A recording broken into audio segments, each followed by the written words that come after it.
Trečią kėlinį sužaidėm geriau, iš karto pavedėm į priekį, bet po to ketvirtam vėl tai klaidos, per daug klaidų padarėm, tai kažkur nepasiemam, tai rankas atiduodam tokių dalykų ir čia pat įmetė varžovai keletą greitų tritaškių ir intriga tai vėl atsinaujino, bet gale manau, kad tai gelbėjo, kad mes sužaidėm teisingiau, įmetėm, ką turėjome mesti ir apsigynėm. Ir gale apsigynėm ir kaip pasakyti, užbaigėm rungtynės pergalingai. Visą čempionatą pasirodymą tuos rinkimės visame čempionate.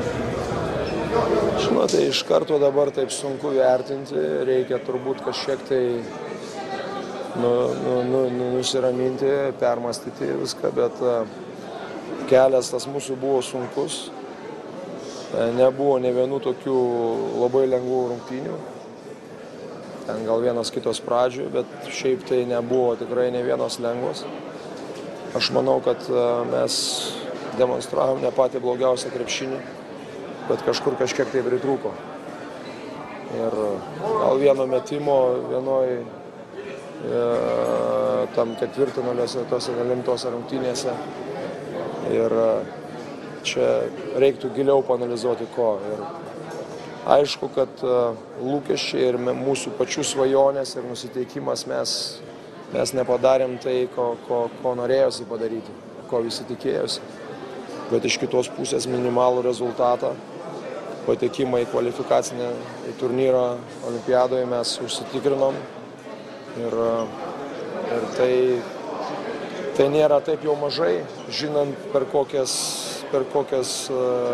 su kokiom komandom mums teko žaisti ir kokios komandos iškrito. Taip kad, sunku vertinti, aš manau, yra žmonės, kurie vertins iš šalies, aš jiems ir paliksiu tai. Aš manau, kad mes tą kondiciją fizinę mes išlaikėm ir aš esu tikras, kad mes viena iš geriausiai pasiruošusių fiziškai komandų buvome.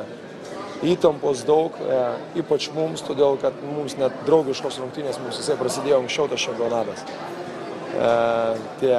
Net žaidžiam pirmose rungtynėse Klaipėdoje prieš Slovėniją atrodė, kad jau mes čia žaidžiam čempionatą ir kada tos paruošiamajam laikotarpį nelabai sekėsi, kaip pasakyti, neturi teisės pralošti. Ir ten.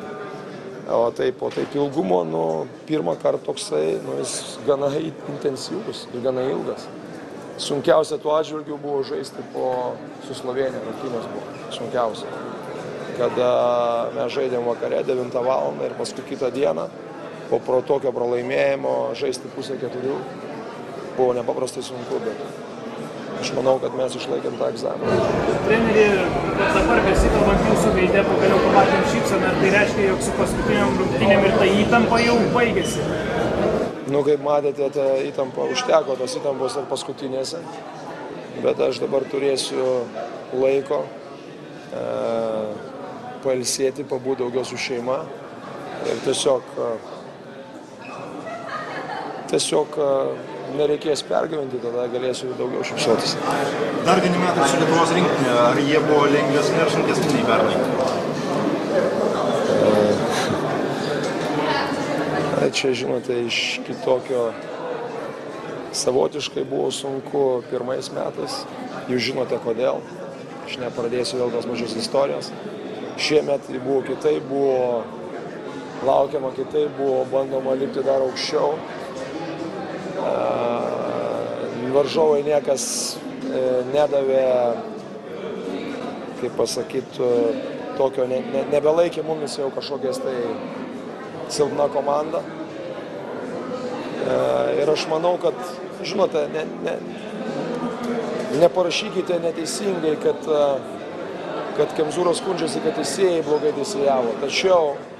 Tačiau aš manau, kad dėl įvairių, kur ten kitų šalių spaudos pradėjo rašyti, kad lietuvius pradės gelbėti, tas suveikė kitų principų. Ir aš manau, kad buvo rungtynių, kur mumis apstumdė, bet čia, aš sakau, čia joks pasiteisinimas. Čia mes turėjom būti viskam pasiruošę.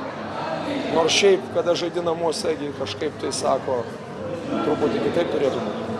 Taip sako, kalba žmonės. Kitų metų olimpiniam turnyre tikriausiai lengviau irgi nebus. Palaukit, leiskit išsimiegot, pavalgyt, pabūt, pagalvot.